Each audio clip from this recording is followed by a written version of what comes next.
Hi, Amanda. I need your advice. All of my friends are in a group chat together, and I recently found out that they've been making plans without me. I didn't even know that the group chat existed until someone accidentally mentioned it, and now I'm sitting here wondering, do I say something or should I just accept that maybe I'm not really a part of the group? Okay, as a female, I feel like there is almost nothing that taps our insecurities faster than being left out.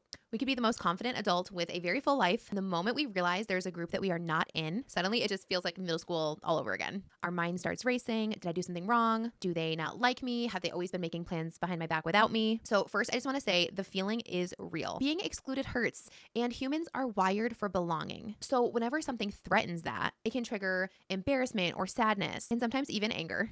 But just because a feeling is valid does not mean that every reaction that follows that is going to be helpful. So, problems happen when we start to treat our assumptions as if they are confirmed facts. And so, you want to be careful to not do that. Because right now, the only thing you know is number one, there's a group chat, and number two, plans have happened within that group chat.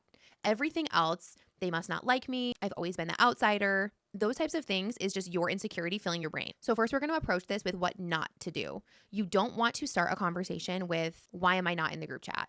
Or, so I guess you guys are just making plans without me now. I guess I'm just not a part of this group. The problem with leading with blame is the other person gets on the defense right off the bat. Then the conversation stops being about clarity and just about defending themselves. So if you want clarity without creating conflict, this is what I would say. Hey guys, something came up the other day and I just want to talk to you about it directly. I heard there's a group chat where some plans are being made and I realize that I'm not a part of it. I might be misunderstanding the situation. So I just wanted to check in instead of making assumptions. Then pause.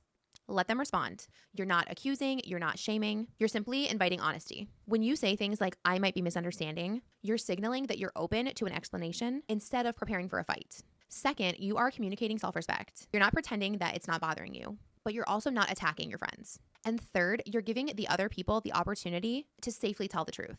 And people are far more honest when they don't feel cornered. Now, what happens next is out of our control. They could come back and say, oh my gosh, that was never our intention. We did not intentionally try to leave you out. Or you might discover that the group dynamic is sadly exactly what you were expecting. And while that will be painful, for me, clarity is still better than silent confusion. Sometimes we just need that clarity because at the end of the day, the goal should not be to force belonging where it just doesn't exist. Better words don't just avoid conflict, they create better outcomes.